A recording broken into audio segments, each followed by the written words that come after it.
So it's all for play for still. I think so. Do you want to bet against us?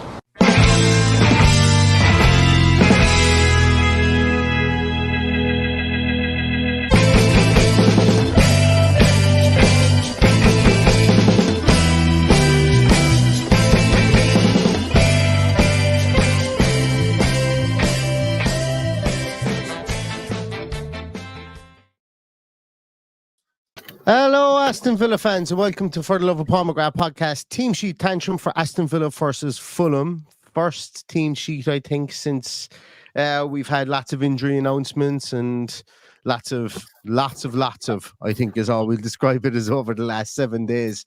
But first team sheet announcement, so I'm looking forward to seeing what the situation is here, albeit completely prepared for it to be Tielemans behind Watkins and McGinn and Luis playing as the two central midfielders with Bailey and Ramsey wide, and there to be absolutely nothing out of the ordinary with the team today.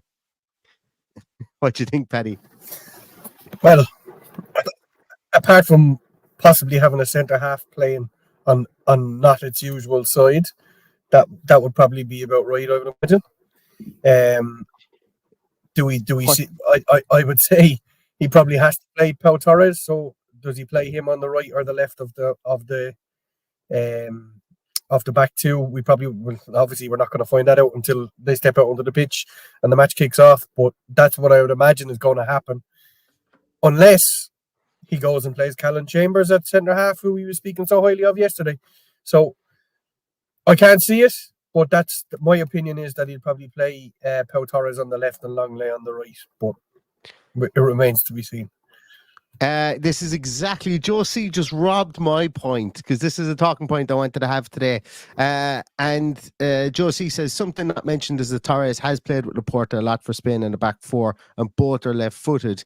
For me, now, I can't sit here and say whether Torres played on the right-hand side or the left-hand side of that back four. For Spain, and also Laporta doesn't have a ton of Spain caps, but that was something that I was thinking of today, is that they may have played together at some stage for Spain in a back four, and I'm just never I don't think it's this massively rigid be all and end all for two of the same footed players playing in a centre half partnership. Like, I'm not sure that it would be. I'm not sure it would even be a talking point if it was two right footers playing two centre halves. It just seems to be because it's two left footers. But then again, this does come up regularly, I suppose, in football conversation about centre halves having the same feet, and I'm not too sure. It's like there are other sports whereby playing on a side is complete. You absolutely have to specialize in that. Like, you think of the NFL, if you're playing left tackle or right tackle in NFL, and I know I'm going wildly off topic, but it's like if you were to move from left side of the tackle to the right side of the tackle in the NFL, it's like wiping your arse with the wrong hand. You know, you're going to get covered in shite at some stage. Whereas playing the centre halves, I think once the communication is right, then, you know, you should be able to figure it out. Well, as I said. From a coach's point of view, the main discussion point is that this modern game that we're watching is highly dependent on centre halves passing the ball exceptionally well, especially in tight spaces. When you're not used to taking the ball onto your right foot, as if you've got to sidestep somebody in a tight situation and get the ball out to the fullback, or get the ball back into your other centre half or your goalkeeper, whatever that might be. And that's where you're looking at a little bit of what's the word? I suppose the word you're trying to wipe your arse with your left hand. It's different to what you're expected. So you got to be on the ball. You got to be really up to it. As somebody who had nothing but a left foot until I was about 17 or 18, and someone coached that out of me, I can totally sympathise with a left-footed player playing on the right. And it's not the same. It's not the same as playing a left footer playing off the right wing, where they're cutting inside and crossing the ball that way. It's just completely different. And there wouldn't have been any talk about this 5, 6, 7 years ago. That's when true. people weren't passing the ball out from the back when the goalkeeper was kicking long. And we might see a little bit of over-dependency on kicking the ball long in the next few weeks. And I'm absolutely fine with that if that's the case. But let's just see how we adapt to life without Kamara and life without Diego Carlos, albeit only for a few weeks. And hopefully we see both him and Konza back in full fettle. And look, we've got a world-class elite manager who now has to step up to the plate. And as I said to you about that brilliant manager who coached the lack of a right foot out of me back all those years ago, it's time for him to earn his way and get this team playing on a similar way to what we did before we've lost all these players. It's been a tough week. It's been a tough week for everyone. I'm not going to lie. I have found this week utterly depressing from being so close to what we believe is the Holy Grail. And it is the Holy Grail financially for the club to be pushing into the Champions League and getting the money that's involved with it and the TV money and just basically showcasing this amazing club at that level of football. And then to pick up these injuries while we watch the media giving out about Liverpool's injuries and Newcastle's injuries and everybody else's injuries, and we don't fucking matter. And that's the hard one to take. But look, hopefully, and I've got utmost respect and faith in the manager to go and do the best he possibly can. But I'm just a little bit deflated. And it was a tough week to put down as a Villa fan with everything that's gone on. But hopefully today will be the start of a revival, and a revival that will ultimately mean we get 9 points out of the next 3 games. And I think everybody will be really, really happy if we can get the next 3 games out of the way without Konza and without Carlos and have them back for possibly the Spurs game, or one of them back for the Spurs game. And who knows, maybe this partnership of Pau Torres, and we're yet to find out if that's going to be the case. Maybe the partnership of Longley and Torres will work out just fine, and we could be worrying about nothing. But for the moment, I'm just really, really worried, and I'm allowed to be that.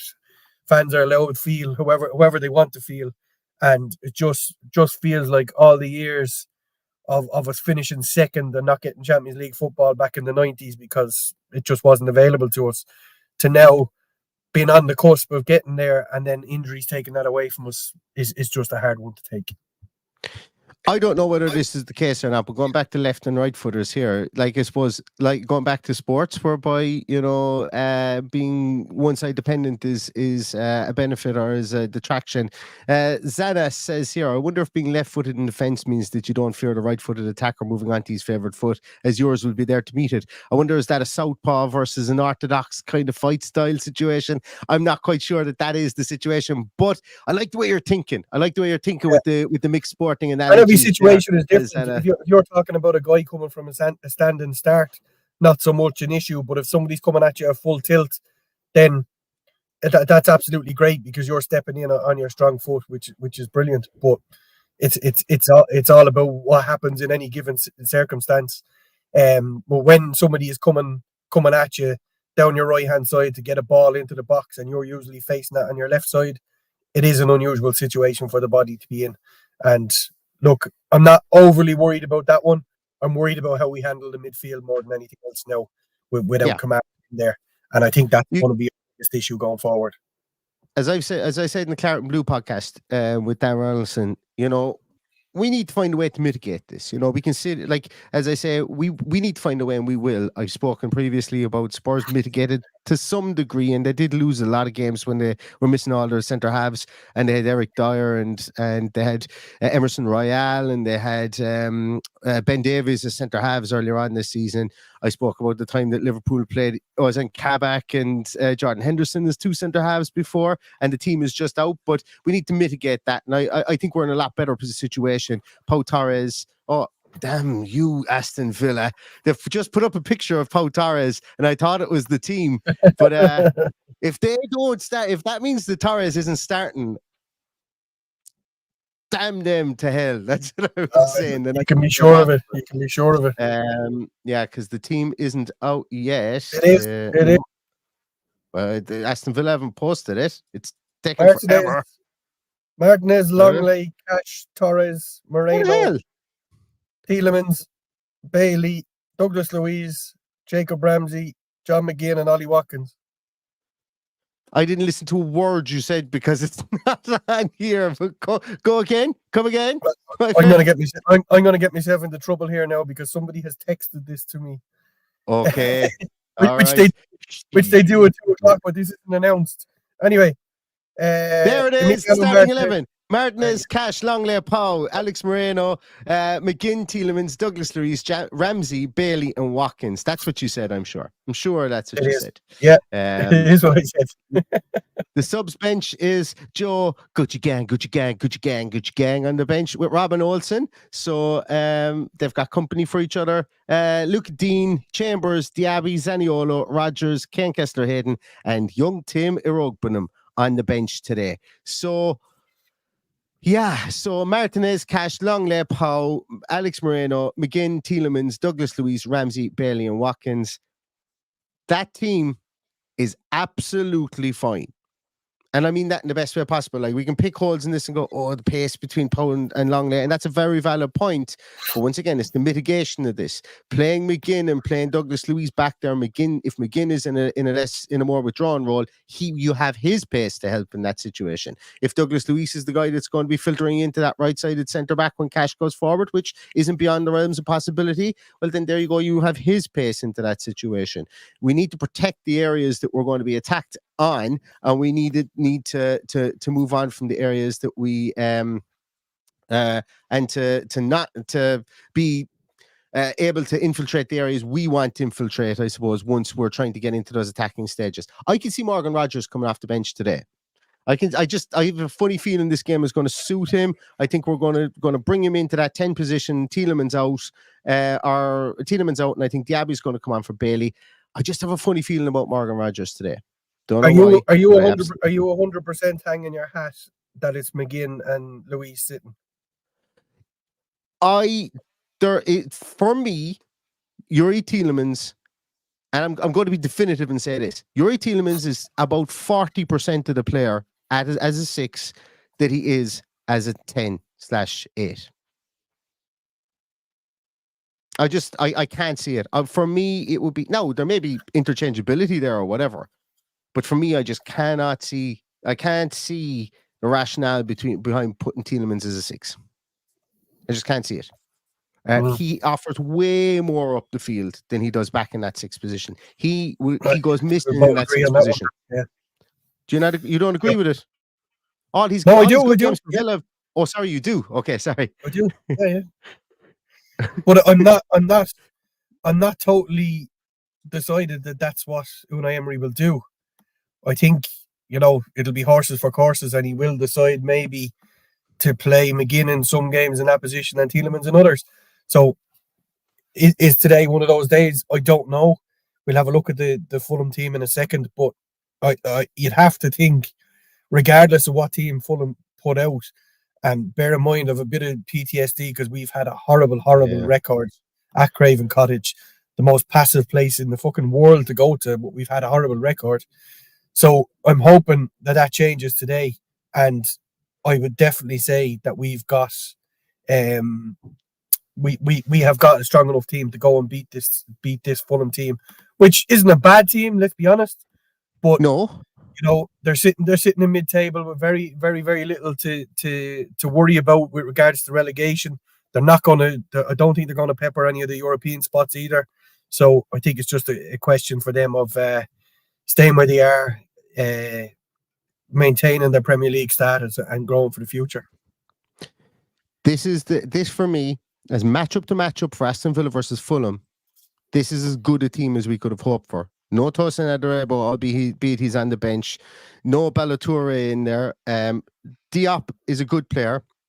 Tim Ream is an aging player, and albeit that he has been somebody who's been performing well as he's gotten older, I like our matchup of Ollie Watkins against these two guys, and I also like the matchup of Bailey coming off the wing and pinning back Anthony Robinson. Palhinha and Carney is their two holding players. Decadorva, Reed, Andreas Pereira and Willian are no surprise, and Moon is then up top as well. So probably for me, the only surprise here is that Castagna is in at right back. It's not even a huge surprise with regards to that. He's a good player. He's going to be very attacking. They're going to need one of Castagna or Robinson to stay at home. at times today because, you know, Jacob Ramsey, for whatever we want to say about him against Manchester United, I thought there was lots of green shoots of recovery there. A lot of people don't agree in the comments and stuff I've done previously, but there was. And he can carry the ball. And if he continues to carry the ball and find pockets like he did, albeit it needs to be way more clinical than he was. That ball from Bailey where he just sticks out a toe to it, that cannot happen between now and the end of the season for Jacob Ramsey. But if he gets in those positions again, Robinson or Castagna are going to need to stay home for Bailey and Jacob Ramsey specifically when we're on the counter attack. Saying that as well, you know, they're going to get lots of defensive work out of Decordova Reed. Palina ain't going to pass much into the attacking third, but target him early. You know, get him tackling as much as he can. This team have faced over 20 shots in their last 2 games. Pepper this team with shots. Pepper this team with shots is what I think we should do today. I think we should be shooting early. We should be getting in and around. We should not be trying to cross the ball in here. Diop and Ream are 2 giants. Do not try and cross the ball in here. I don't think anybody's going to be surprised with me saying that. Pepper would go with shots. Leto's a good goalkeeper, I know, but it's the second balls from there, and I think we should be utilizing that against this team today. If they give up 20 shots in this game, they'll be the first team since Norwich in 2019 to do so, to give up 20 shots in 3 games. They give you chances. Let's try and take them today, not like we did against Manchester United, where we didn't take them. Need to take the chances today, and we need to be clinical. Their bench is brilliant. They've got Tosin Adarabo, they've got Bassi, they've got Bella Toure, they've got Harrison Reed, they've got Lukic, Iwobi, Wilson, and Adama. They've got really experienced players that will come on at 60 minutes and will test us. We need to be up, we need to be winning early, and we need to get that crowd dulled down. As you say, it's not the most energetic stadium in the world. You need to get it dulled down early, and we need to get something done here today. I don't give a shit about previous records. It is shit or get off the pot. We've doing a lot of talking about excrement in this podcast so far, and talking excrement in this podcast. But it really is. This is the time we got to get busy, and this is the time we got to get professional and get points somehow, some way. That's my talking done. There's a few people. As you can see, I'm at the side of the road here doing this podcast, so I've got to go off in about 2 or 3 minutes here. So I'm going to address this situation for everybody that's been asking me all week. What's the referee lineup today? Hopefully they're on our side just to give Paddy a relaxing evening. Paddy's not going to have a relaxing evening because Paddy is obviously really, really worried about today. But the referee today is Lewis Smith. It's his first ever Premier League game. My fear today is that he is going to be told from the word go, as you are, this is your first game, you've got to lay down the law. It has got to be Paulinho that picks up that first petulant yellow card and not one of ours. So he will lay down a marker. He will pick someone out early on that leaves half a challenge in there, and he'll book them and say, you're not going to fucking mess with me, and this is the way I am. That's what he'll be told to do. It better not be one of us. We need to be really, really careful. A new referee, making a name for himself. First ever. Of course he gets Aston Villa in his first ever Premier League game. That's how much respect PGMOL have for our club. I suppose, look, he has to start somewhere, and hopefully he's a decent referee, and I wish him the best of luck.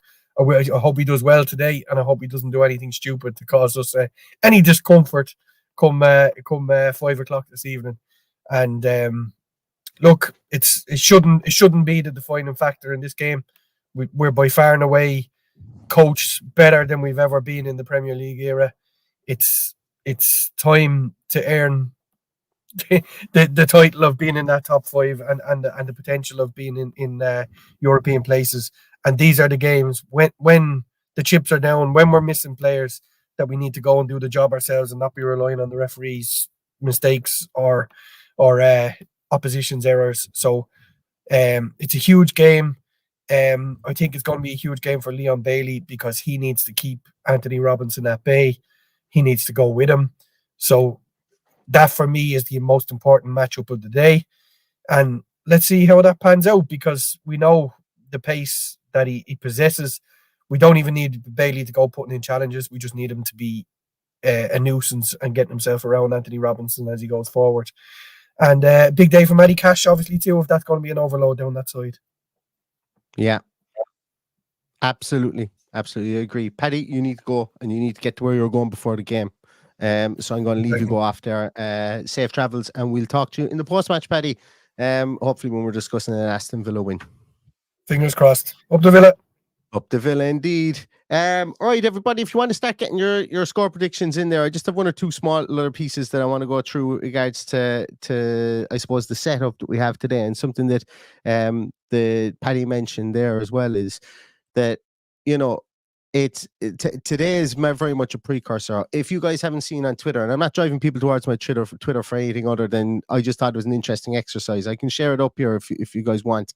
But when you start doing the mathematics of points differentials and looking at how many points we need to get into certain positions and so on and so forth, it can get quite daunting. You get into the area of where you look at probability and all this, and I'm by no way a mathematician, absolutely not, but when you look at the basics of how many points we've earned so far this season, how many points we need to get to X amount of points to get into a position, it becomes, you know, I feel a small bit better about the situation than I did 48 hours ago when we do that do the mathematics, considering that we're 5 points ahead of Manchester United and we've 18 goals in the goal difference column on them as well. So if you haven't seen that goal, look through it. I don't want to get into it here now because there's a lot of variables and there may be some questions on it. But if you're looking at 67 points to get into fifth place, Aston Villa will need to gain 1.66 points to be exact over the next 14 games, and Manchester United will have to gain 1.9 points, I think is what I came up with. It's in the tweet anyway, so you guys will be able to see that. But anyway, let's take a little look at some of your scores. So before I do that, I'm going to go with an Aston Villa. I'm going to go with a 2-0 win today. Why the hell not? Why the hell not? I've been wrong most of the times this year. Might as well be wrong again. I'm going to go with a 2-0 win. I think there's a galvanizing aspect to what's happened over the last week. And if there hasn't been, the way the likes of John McGinn has spoken in the press conference after the Man United game, the way Unai Emery spoke in his press conference yesterday about it's up to people to stand up now. You know, we need people to demand results and demand positions in the field. And I like that way of thinking. I'm going to go with an Aston Villa win today, and I'm going to say 2-0. I might be overly optimistic, but it has to start somewhere, and I think our upturn needs to start today. And if we remember last year, good things came after after a game against Fulham, albeit that was a hefty loss against Fulham that day. And it took that to get us into a position whereby something good could happen, i.e. Unai Emery would come in. I think that this year, the good things start at Craven Cottage again, but they start with a win against Fulham, and I do hope so that is the situation, because as I've said before, Manchester United play two of the next three teams they actually play three of the next three teams that we play, albeit Forest is in the cup, but it's a good barometer as to where we are. And if we can keep over the next three games, if we can go toe-to-toe or better Manchester United's results over the next three games, given that they have City as the third game in this run and we have City left to play, that would be good for us, because points in the bag are better than needing to catch another team for obvious reasons. Anyway, I won't pontificate anymore. Let's see some of those scores, guys. Let's see some of those scores, and I'm sure where are we going to start? So Sai's going with a 1-1. He's starting off. Spicy Price is going 2-1 Villa, as is Jordan Levy. 3-1 Villa, says Rich Mack. As does Michael Huggins. 3-0 goes Sewer Sounds. 1-1 Bob Tomlinson. Paul Cox 2-1 with so does Shane Coleman and Micah Richards. Captain Nugget back to the 3-1 Brigade, and 3-0 for Junior. 3-1 for Duncan Kilburn. 5-4 says Welsh Woody, and we'll be on second last in Match of the Day if that is the case. That would be one definite way for us not to be last on Match of the Day. Joe Moran's going for a nervy 1-0 win. I absolutely would love that off someone's arse again. If it just goes in anyhow, we come up with 3 points today is exactly the soup du jour for today, I think. 2-0 says Daniel Zibinski. Stephen Brown goes 2-1. Mark Brannigan 2-0 Villa. Adrian McKeever can see us winning 3-1 today. David Dwyer saying 2-1. Dermot Byrne is going for 2-0. Hope you're well, Dermot. Andy is going for 2-0. 2-0 says Dave Lacey. Rob Henry is going for 2-0 with Ramsey and Watkins. Osgorm is going 3-1 Villa. Michael Smith's going 2-1. 3-1 says Top GS FIFA Gaming. Bear in the Garden is going 1-0 Villa. 3-1 says John Griffin. 2-0 says Kevin Healy. 2-0 says John Jameson. Hab says 2-1 Villa. 4-1 says Paul Miller. Caitlin Healy is going with 2-0. Standing on the word is saying 2-1 Villa. 3-0 goes Zana 7 today. Watkins for all 3. Lee Bruce is going with 3-1 as well. Shoot, says Aaron Cunningham, and I agree with that one for sure. Lily Tate is going with 3-1 Aston Villa. David Miller is going with 2-1. Rex Colt is going 3-2 Villa. Aaron Cunningham is going 2-1 Villa. Eddie Montenegro is going 3-1. Edward Lawrence is going 3-1 Villa as well. 2-0. With a Rogers goal, says Adam Phillips. 6-0 Villa, says LG. I'll take that one. Sean Bjork says 2-1 to Villa. 2-1 says Flange. 20-0 to Villa, says Nathan. Nathan, I think Nathan went for 20-0 Villa against Sheffield United, and we got 5-0 out of that one. So if we can get the 5-0 out of that one, out of the 20-0 prediction again, Nathan, I'll be damn happy with that. Matt Parker is going 3-0 Villa. Grace Pickin is going 3-1 Fulham. Squeaky Bum says hitting poker with 1-0. Giggs Sharma is going 3-1 Villa. Squeaky Bum time 3-2 says English with Richard Parks. I think that's 3-2 to Villa, and that's where our roundup ends. Look, there's no way of sugarcoating this or turning it in any way, shape, or form. Every single game is the most important game of the season from here on out. We are in the position we need to be in. Well, it'd be better if we were in 4th, but we're in 5th, and that's where we need to be at this moment in time. It's the minimum we need to be at this moment in time. We have a 5-point buffer. Do not lose that 5-point buffer over the next 3 games, and then it becomes a shootout over the last 11 games where we've intertwined games against the top 6 and the non-top 6, the same as Manchester United. So let's go for it. Let's be the masters of our own destiny and go out there and get a result today. And I will see everybody back here for a post-match right on full time. Thanks very much, everybody. Stay safe, stay healthy, and all that's left to say is up the Villa.